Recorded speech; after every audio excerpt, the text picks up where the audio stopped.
One of the most important tools in any garage, workshop, or workstation for that matter is a good, solid, dependable workbench.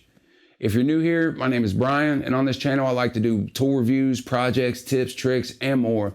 So if you haven't subscribed, make sure you subscribe below and hit that bell so you get notified anytime I go live or upload a video, because YouTube will not tell you.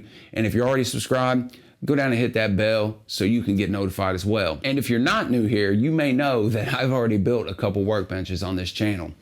However, one of the workbenches was more of a welding station / workbench, and the other one was more of a shop table.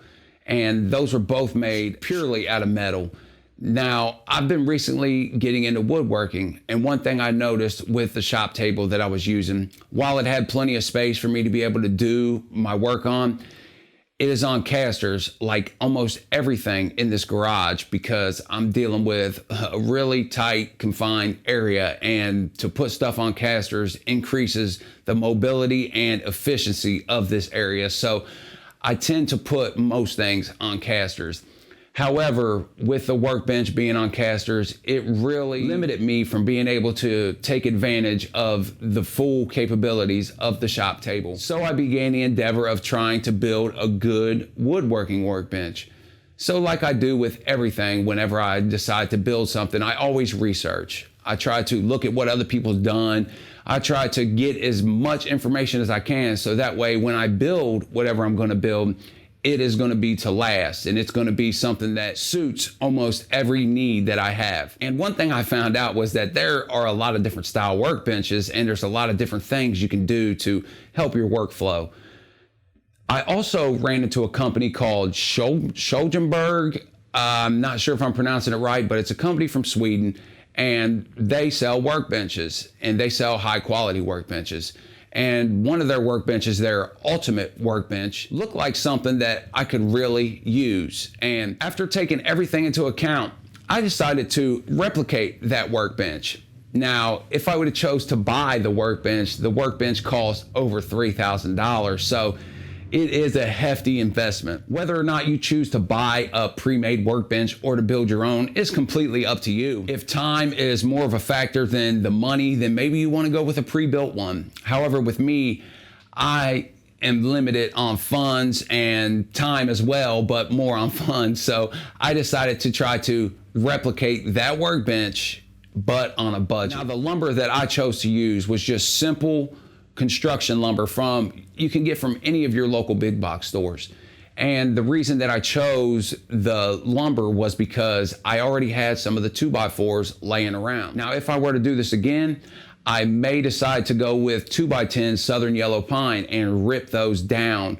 But I already had the 2x4s, and like I said, I was on a budget, like a lot of us are on a budget. But one thing that I did do when building this was left it open to be able to replace this top. And also, if I needed to completely disassemble this bench to move it or whatever, it could be done pretty easily. Now, when you're deciding how you want to build your workbench, like I said, there's a million other choices, and I encourage you to go try to find all the information you can before you decide. And there's also a lot of different joinery that you can use. The joinery that I decided to use pretty much replicates exactly how the Sjoberg bench would be put together. Is it the most sturdiest joinery that you could use? Probably not. There's probably a lot of other joinery that I could use to make this more sturdy. However, it is really sturdy. And from me using it these past couple weeks that this has been built, it is also really efficient and makes my workflow a lot better. Now let's talk about the dimensions of my workbench. The workbench of the Sjoberg is about 6 feet long. I made mine 5.5 feet long. And the reason I did that was because, like I said, space constraints. I wanted to be able to walk around all sides of this workbench, and that seemed to be the sweet spot to where I was able to do that. When it comes to the depth, it's about 24 inches deep. When it comes to the height, I made it about 36 inches tall.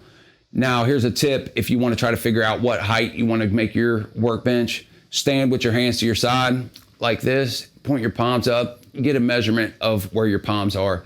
And mine was about 35 inches. I'm a tall guy. Normally, I make my workbenches about 38, 39 inches high. However, I found when using the other shop table that sanding really did a number on my shoulders. So I wanted to make this one a little bit lower, and I chose 36 inches. And I think that I made a pretty good decision based upon the work that I've done since I've made it. Now, some of the features that I incorporated in this workbench is I put a front vise and an end vise on this bench. When choosing a front vise or an end vise, I chose this Yost quick release vise, and I chose a Yost end vise. What vise you choose is another thing that's going to be up to you, and they can be pretty expensive. And the vices on the Sjoberg table, I have no doubt, are probably of way better quality than these. But the ones that I wanted would have cost me $250 a piece. This one costs about $80. This one costs about $60. So I have a total of $140 in the vices, which is more than I even have for the lumber. On the bottom, I used 3/4 inch birchwood for the frame and for the drawers. And I also used a little bit of 1/2 inch plywood. For the cabinets, I chose shaker style doors. In the Sjoberg bench, they don't have those style doors. However, they're easier to make for me, and I couldn't make it out of the wood that I had available. If I was going to make the doors like they have them, I would have had to have some good wood. And the wood that the Sjoberg bench uses is actually beech, so it is a harder and better material than this. But I used 1x4 pine ripped down to 2.5 inches for the outside, 1/4 inch birchwood, like I said there. The bottom of the drawers, those are 1/2 inch birchwood and also blonde wood that I had laying around. I used a little bit over a sheet for all of this. So it was $55 for a sheet in my area, and a little bit over, probably a total of about $70 in lumber for the bottom. So like I said, I have a total budget for wood at about $120, $130 for the drawer handles and the cabinet handles and the cabinet hinges. I have a total of about $40. For the drawer slides, I spent a total of about $60 on those. So total cost for this bench is around $400, which is significantly cheaper than the Sjoberg. Is this bench as durable as that bench? Probably not. It probably isn't. I mean, it's cheaper wood, but like I said, I'm on a budget. But this bench will last me for a long time. Now, I also drilled 3/4 inch holes into the top and to the face legs of this.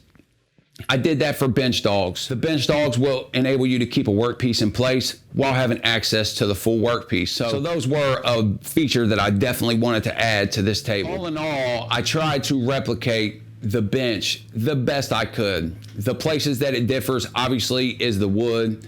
The front vise here is a different style front vise than they use. Both of the vices are cheaper. The cabinet doors are of a different style. Other than that, this thing is a carbon copy. And if you were interested in trying to figure out how I did it, I did document it. And we're gonna watch that here in 1 second.